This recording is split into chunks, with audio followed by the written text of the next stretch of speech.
సింధులోయ నాగరికత ప్రపంచంలోని ప్రాచీన నాగరికతల్లో ఒకటి.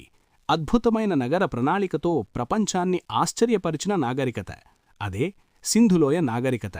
ఈ వీడియోలో మనం తెలుసుకోబోతున్నాం హరప్పా, మొహెంజోదారో నగరాల రహస్యాలు, వారి జీవన విధానం మరియు ఎందుకు ఈ నాగరికత అంతమైంది. సింధులోయ నాగరికత 3300 బీసీఈ నుండి 1300 బీసీఈ వరకు ప్రపంచంలో అత్యంత ప్రాచీన నాగరికతల్లో ఒకటి. ఇది ప్రస్తుతమున్న పాకిస్తాన్ మరియు భారతదేశం ప్రాంతాల్లో విస్తరించింది. ప్రధాన నగరాలు హరప్పా, మొహెంజోదారో, లోథల్, ధోలవీరా. ఈ నాగరికతను మొదట 1920లో పురావస్తు శాస్త్రవేత్తలు కనుగొన్నారు. సింధులోయ నాగరికతలో అత్యంత ఆశ్చర్యపరిచే విషయం వారి నగర నిర్మాణం.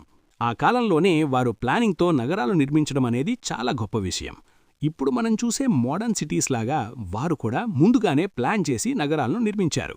ముందుగా వీధుల గురించి మాట్లాడితే, వీధులు సూటిగా స్ట్రైట్ రోడ్స్ మరియు గ్రిడ్ పద్ధతిలో నిర్మించబడ్డాయి. అంటే ఒకదానికొకటి 90 డిగ్రీల కోణంలో కట్ అయ్యేలా ఉండేవి.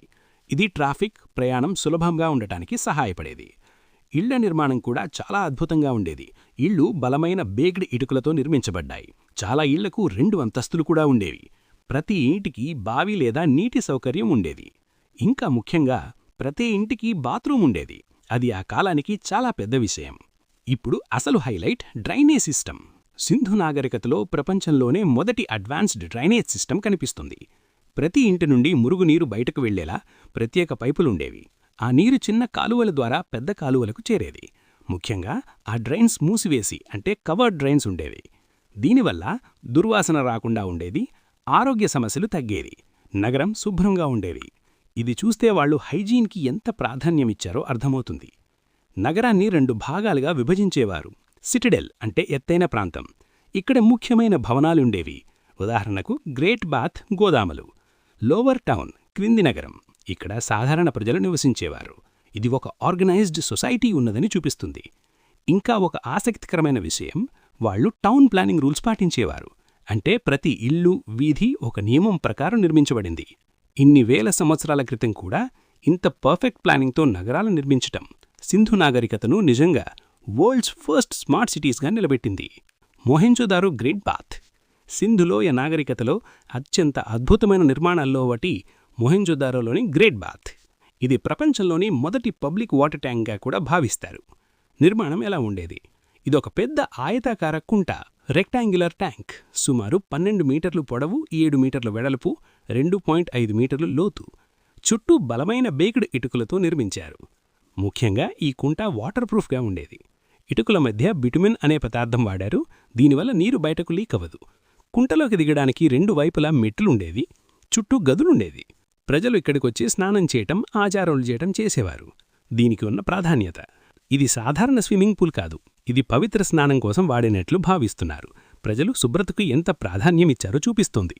ఇది మనకు ఒక ముఖ్యమైన విషయం చెప్తోంది. సింధు ప్రజలు శరీర శుభ్రత మాత్రమే కాదు, ఆధ్యాత్మిక శుభ్రతకు కూడా ప్రాధాన్యమిచ్చారు. ఇంకా ఆసక్తికరమైన విషయాలు, ఈ కుంటకు ప్రత్యేకంగా నీరు సరఫరా వ్యవస్థ ఉండేది. మురుగునీరు బయటకు పంపే డ్రైనేజ్ సిస్టమ్ కూడా ఉంది. ఇది నగరంలోని సిటిడెల్ భాగంలో ఉంది, ఎత్తైన ప్రాంతంలో. జీవన విధానం. సింధులోయ నాగరికత ప్రజల జీవన విధానం ఎంతో సింపుల్, కానీ చాలా అడ్వాన్స్డ్. వ్యవసాయం. సింధు ప్రజల ప్రధాన వృత్తి వ్యవసాయం. గోధుమలు, యవలు, బియ్యం పండించేవారు. పత్తి కూడా పండించేవారు. ప్రపంచంలో మొదటిసారిగా పత్తి వాడిన నాగరికత ఇదే. నదుల దగ్గర ఉండటం వల్ల భూమి చాలా ఫలవంతంగా ఉండేది. పశుపోషణ.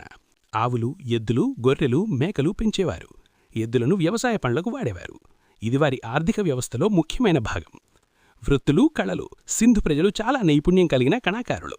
కుండలు తయారు చేసేవారు. బంగారం, వెండి, రత్నాలతో ఆభరణాలు చేసేవారు. ముద్రలు తయారు చేసేవారు. ఆ ముద్రలపై జంతువుల చిత్రాలుండేవి. ఎద్దు, ఏనుగు, పులి మొదలైనవి. వాణిజ్యం. సింధు నాగరికతలో ట్రేడ్ చాలా అభివృద్ధి చెందింది. దేశీయ వాణిజ్యం, విదేశీ వాణిజ్యం కూడా. ముఖ్యంగా మెసొపొటామియా ప్రాంతంతో ట్రేడ్ చేసేవారు. వస్తువులు, పత్తి, ఆభరణాలు, ముద్రలు. లోథల్ అనే నగరంలో డాక్యార్డ్ కూడా, అంటే పోర్టు కూడా ఉంది. దైనందిన జీవితం. శుభ్రంగా, క్రమబద్ధంగా జీవించేవారు. ఇళ్లల్లో బాత్రూమ్స్, డ్రైనేజ్ ఉండేది. సాదాసీదా కానీ సౌకర్యవంతమైన జీవితం గడిపేవారు. ఆహారం, ధాన్యాలు, పళ్ళు, పాలు. సంస్కృతి మరియు వినోదం. సంగీతం, నృత్యం ఇష్టపడేవారు. బొమ్మలు తయారు చేసేవారు పిల్లల కోసం. ప్రసిద్ధమైన విగ్రహం, డాన్సింగ్ గర్ల్, వారి కళా నైపుణ్యానికి ఉదాహరణ. మతం మరియు సంస్కృతి. సింధులోయ నాగరికతలో మతం మరియు సంస్కృతి ఇప్పటికీ ఒక రహస్యమే. ఎందుకంటే వారి లిపిని ఇంకా పూర్తిగా చదవలేకపోయాం. చిన్న చిహ్నాలు, గుర్తులు ముద్రలపై కనిపిస్తాయి.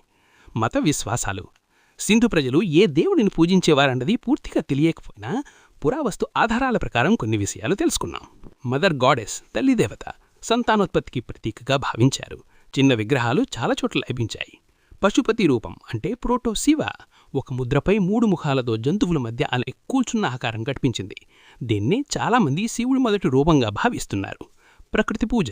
చెట్లు, ప్రత్యేకంగా పీపుల్ చెట్టు, జంతువులు, నదులు ఇవన్నీ పవిత్రంగా భావించి పూజించేవారు. పవిత్ర ఆచారాలు.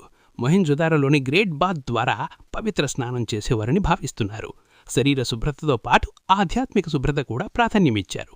కళ మరియు సంస్కృతి. సింధు నాగరికత కళాత్మకంగా చాలా అభివృద్ధి చెందింది. ప్రసిద్ధ కళారూపాలు డాన్సింగ్ గర్ల్ విగ్రహం, ప్రీస్ట్ కింగ్ విగ్రహం, ముద్రలు, జంతువుల చిత్రాలు, రహస్యలిపి, బంగారం, వెండి రత్నాలతో తయారు చేసినవి, వినోదం, పిల్లల కోసం బొమ్మలు, ఆటలు. ఇది వారి జీవితం కేవలం పని మాత్రమే కాదు, ఆనందం కూడా ఉందని చూపిస్తుంది. సింధునిపి ఇప్పటికీ చదవలేకపోయాం. చిన్న చిహ్నాలు, గుర్తులు ముద్రలపై కనిపిస్తాయి. అంత అద్భుతమైన సింధులోయ నాగరికత ఎందుకు అకస్మాత్తుగా అంతమైంది? ఇది ఇప్పటికీ చరిత్రలో ఒక పెద్ద మిస్టరీ. సింధు నది తరచుగా వరదలకు గురవుతూ ఉండేది. భారీ వరదల వల్ల నగరాలు నాశనమయ్యాయని భావించబడుతుంది. మొహెంజోదారోలో వరదల ఆనవాళ్లు కూడా కనిపించాయి. దీంతో ప్రజలు ఆ ప్రాంతాన్ని విడిచిపెళ్లి ఉండవచ్చు. భూకంపాల వల్ల నదిలో మార్గం మానిపోయి ఉండవచ్చు. నగర నిర్మాణం దెబ్బతింది. ఇది నాగరికత క్షీణతకు ఒక కారణం కావచ్చు. వాతావరణ మార్పు. కాలక్రమంలో వర్షపాతం తగ్గిపోయింది. భూమి ఎండిపోయింది. వ్యవసాయం దెబ్బతినటంతో ప్రజలు జీవించలేక వేరే ప్రాంతాలకు వెళ్ళిపోయారు. ముఖ్యంగా సరస్వతీ నది ఎండిపోయిందని భావిస్తున్నారు. నీటి కొరత ఏర్పడింది. నగరాలు ఖాళీ అయ్యాయి. ముందు ఆర్యుల దాడి వల్ల నాగరికత నాశనమయ్యిందని భావించాలు, కానీ ఇప్పటి పరిశోధనలు ఇది పూర్తి నిజం కాదని చెబుతున్నాయి. ఇలాంటి హిస్టరీ వీడియోస్ ఇంకా కావాలా? ఎస్ అని కామెంట్ చేయండి.